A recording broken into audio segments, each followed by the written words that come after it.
Following decades of blocking critical salmon passage, a social revolution arose to topple the Elwha dams due to their impacts on indigenous treaty rights and the ecosystem. Reactions to the movement, including the 1992 Elwha River Ecosystem and Fisheries Restoration Act, led to the removal of the obsolete dams and lasting reform in favor of dam removal. Since time immemorial, the indigenous peoples of the Pacific Northwest have lived in harmony with the ecosystem surrounding them. Salmon ran in large numbers, around 390,000 on the Elwha alone in the 1890s. However, this would soon change. In 1910, Thomas Aldwell began building a dam to power paper mills and military bases, flooding key cultural and spiritual sites for the Clallam people, and cutting off salmon from the upper section of the river. The dam was poorly built and broke during construction, nearly destroying the lower Elwha Clallam tribe's reservation at the mouth of the river.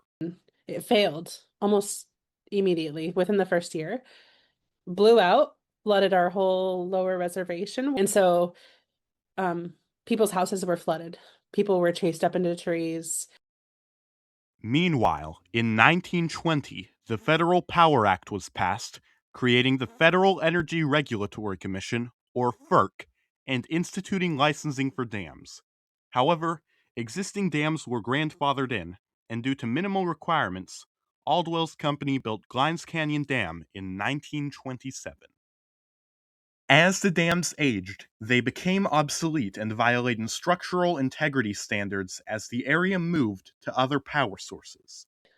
They had failed every structural integrity test by engineers up until dam removal. Despite this, the government allowed the dams to remain in place for decades, ravaging salmon populations as they dashed themselves at the base of the dam and violating fishing rights guaranteed to the lower Elwha Clallam tribe under the Stevens Treaties, which were signed between indigenous tribes and Governor Isaac Stevens in the 1850s and maintained tribal fishing rights in exchange for cession of lands. In 1974, U.S. District Court Judge George Bolt ruled that tribes that were signatory to the Stevens Treaties, including the lower Elwha Clallam, were entitled to half of the salmon caught each year, upholding indigenous fishing rights.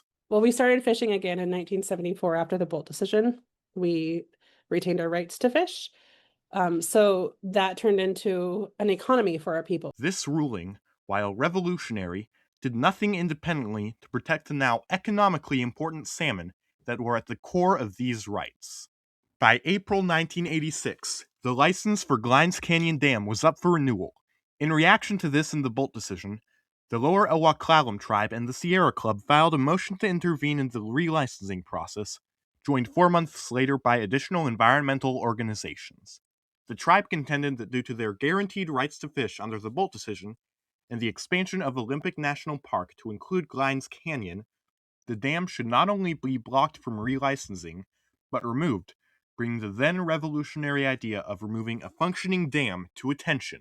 Reacting to the social revolution, Representative Al Swift of Washington introduced the Elwha River Ecosystem and Fisheries Restoration Act in April 1992.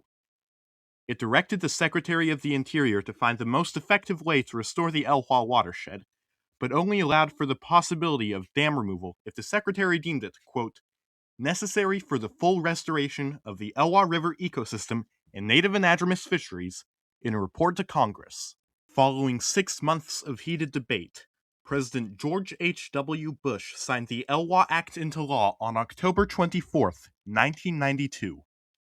In a statement released later that day, Bush stated that he was concerned that the act, quote, did not provide express authority to require restoration cost sharing among the benefited parties, which would create a major barrier due to underfunding for the lower Elwha Clallam tribe, and instructed the Department of the Interior to work with the Department of Energy to develop the report to Congress, putting another roadblock along the path to dam removal. Many civilians in the Port Angeles area were also opposed to the removal of the dams, as they still partially powered the paper mill they had been built for and maintained lakes for recreation and birdwatching. The dams had been in for 100 years. So, as you can imagine, there were a couple of generations of locals who had spent time on those former reservoirs, growing up camping around the reservoirs, boating on the reservoirs. And it became a part of their family tradition. When you look at the folks who were in favor of keeping the dams, um, they were reacting to what was perceived as a threat on their livelihood and their way of life. By 1994, Bush had lost re-election to Bill Clinton, who put Bruce Babbitt in the office of Interior Secretary. Babbitt, an advocate for river restoration, found that dam removal was necessary, a large victory for a revolutionary idea. However, the act did not ensure funding for the dam removals. Senator Patty Murray of Washington called undamming the Elwha, quote, fixing a wrong from a long time ago, while Senator Slade Gorton, who would represent the state in the Bull decision, fought against dam removal. But Republicans controlled Congress and blocked dam removal efforts due to thin funding. Even once the paper mill that the dams provided a third of the power for agreed to sell the dams, the Republican-controlled Congress shot down the $111 million dam removal plan backed by President Clinton.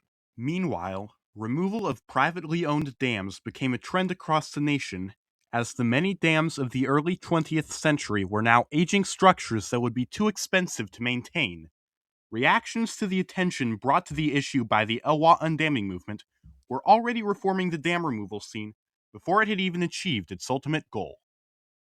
By 2000, the Interior Department had bought the dams. However, this was a small victory, as appropriations to remove the dams had not yet been approved, and it would take another 4 years for Port Angeles, the Lower Elwha tribe, and the National Park Service to sign the agreement allowing $182 million for the removal. 7 years after the funding agreement was signed, the removal of the dams on the Elwha officially began, marking the largest dam removal project in U.S. history.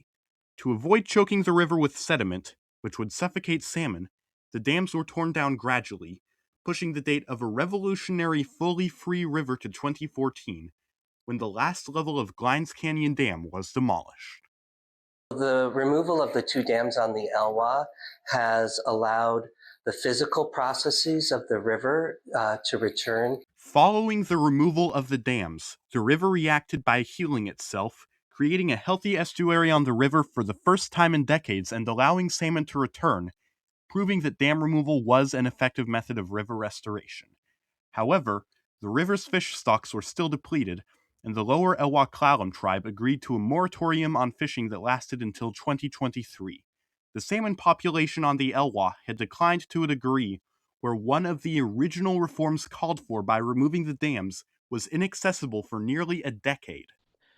There's a brand new beaver dam that was built on Hurricane Creek that is making the most amazing habitat in this huge beaver pond, and it has salmon in it. So we set a bunch of cameras on it, and we caught one of our collared cats, our collared cougars, fishing out of the Elwha, and it was the first documented ever.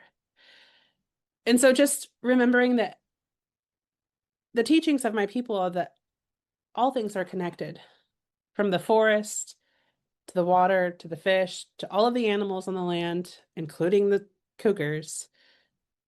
We're benefiting from this one ecosystem restoration of taking these dams out all the way down to the ocean. In addition to the healing of the watershed, the precedent created by the Elwha River Restoration Project enabled further dam removals nationwide, including the Klamath River Restoration, a dam removal of revolutionary size. These dam removals, the manner in which they were conducted, and the size, were all reactions to the reform caused by freeing the Elwha.